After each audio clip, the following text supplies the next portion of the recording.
김문수 전 장관이 주식이 100배 올랐다라는 사연이 화제입니다. 어떤 내용일까요? 김문수 전 장관, SK 하이닉스 주식 부부 합산 40주 보유.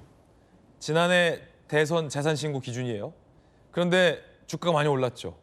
언제 주식 사셨나 봤더니 2007년 경기도지사 때, 와 이거 완전 옛날 호랑이 담배 피던 시절, 하이닉스 주식 갖기 운동을 했어요. 그때 하이닉스 어려웠으니까. 주당 2만 원에 매수를 했는데 안 팔고 계속 갖고 있었던 거예요. 지금까지 몇 년이야 저게? 20년을. 최근 260만 원이 됐죠. 2만 원짜리가. 100배. 이야. 김문수 전 장관과 가까운 김재원 최고가 이렇게 얘기합니다. 팔 줄 몰라서 못 판 것 같다. 팔 줄 몰라서 못 판 것 같다. 어마어마하네요. 그러면은 가만히 있어봐.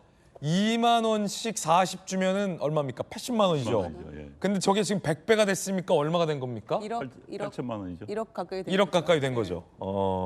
팔 줄 몰라서 못 판 것 같다. 자, 안녕하세요, 의원님. 네. 팔 줄 몰라서 못 판 것 같아요, 확실히. 저는 그렇게 생각을 합니다. 네. 아마 이제 저 주식을 살 때 하이닉스 공장 증설 문제가 이제 대두가 됐었어요. 그래서 이제 중앙 정부에서 폐수 문제 때문에 네네. 증설 허가를 안 해주니까 그 당시 하이닉스가 굉장히 어렵던 시절입니다. 그러니까 이제 그 당시 경기지사인 김문수 지사가 하이닉스 돕기 차원에서 주식 사기 운동을 했었습니다.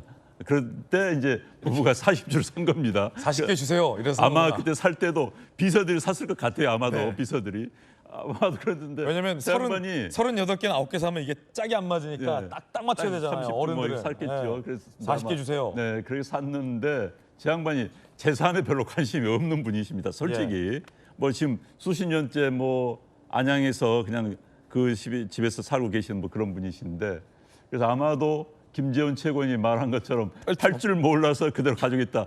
그 말이 맞는 것 같아요. 사실 지금 SK 하이닉스 주식의 가장 수혜자가 노령층이다 이런 이야기도 있습니다. 네. 사실 젊은 층들은 주식을 사고 팔고 계속 하다 보니까 결국은 주식 증권회사만 돈을 벌게 해주는데 나이 드신 분들은 그렇게 역동적이지 않지 않습니까? 그래서 그냥 팔 줄 몰라서 못 판 분들이라기보다는, 물론 김문수 지사는 그런 것 같습니다만은 많은 분들이 그냥 아유 귀찮아 그냥 두고 보지 뭘, 이런 분들이 많으세요. 그런 분들이 이제 뭐 삼성이라든지 하이닉스 가지고 있다가 속된 말해서 큰 돈을 버신 분들이 많은데, 어찌됐든 김문수 지사 화제가 된 것도 재밌습니다만 100배가 뛰었다? 대단하십니다. 그런데 저런 분들이 많이 계실 것 같아요. 지금 뭐 8만 원, 2만 원대 40주면 80만 원에서 100배면 8천만 원이니까 수익률을 따지면은 한 뭐 8천만 원, 7천만 원을 버셨는데, 아무튼 재미있는 일합니다. 사실 우리나라가 주식 투자가 너무 단기 투자가 많아요. 전 세계에서 치고 빠지기가 가장 많은 나라가 대한민국입니다. 장기, 그러니까 우량 주식에 대해서 또 국가를 상징할 만한 우량 주식을 오랫동안 가지고 있는 것이 전 세계적인 추세입니다. 미국 같은 경우는 이런 경우가 많았어요. 미국의 대표적인 주식, 뭐 그런 주식을 가지고 있는 게 애국하는 길이다, 이런 경우가 많았었는데, 아무튼 재미있는 일화가 된 것 같습니다. 네.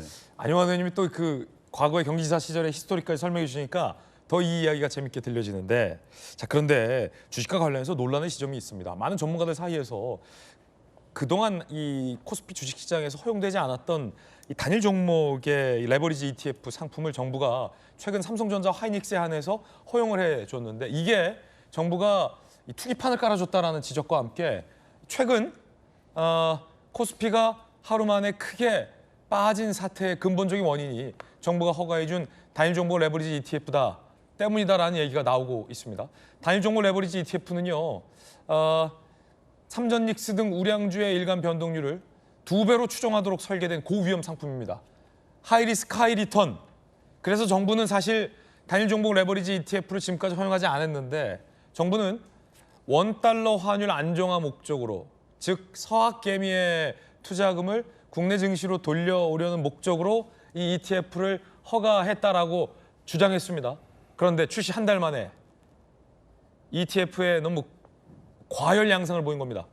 여기에 몰린 돈이 시가총액 15조 원, 누적 거래금 179조 원이에요.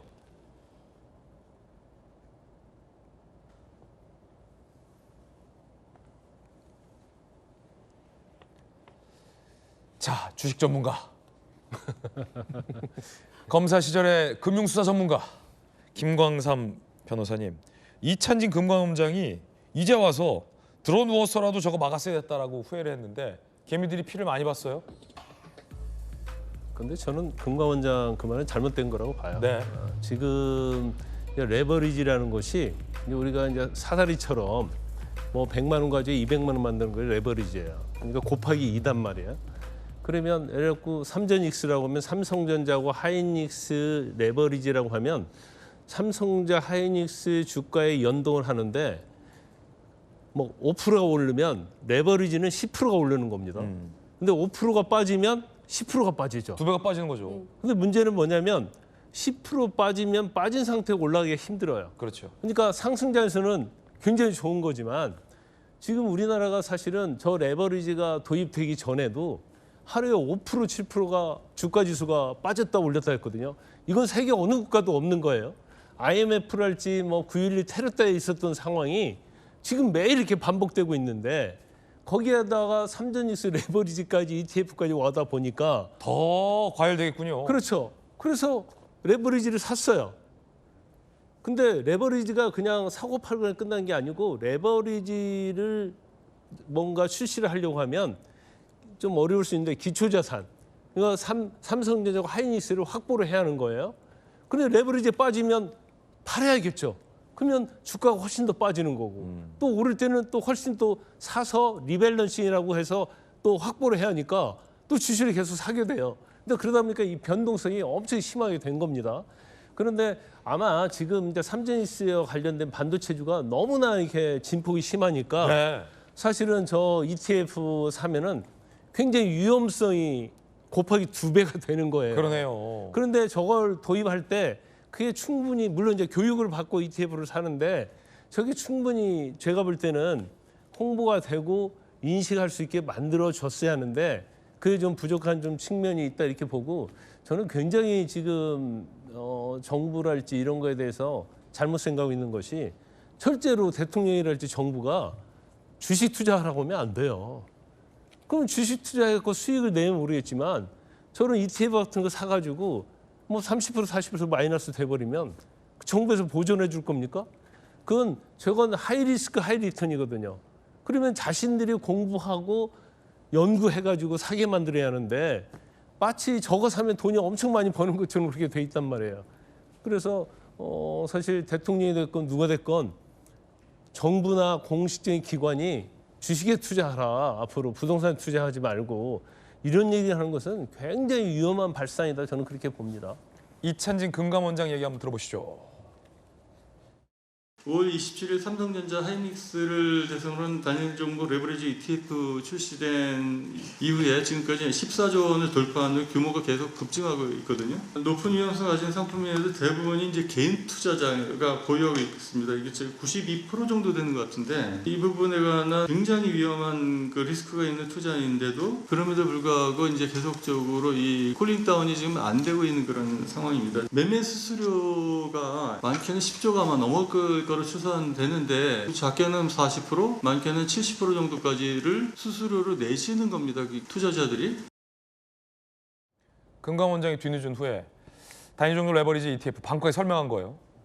굉장한 위험한 투자인데도 쿨링다운이 안 되고 있다. 과열됐다 이 말이죠.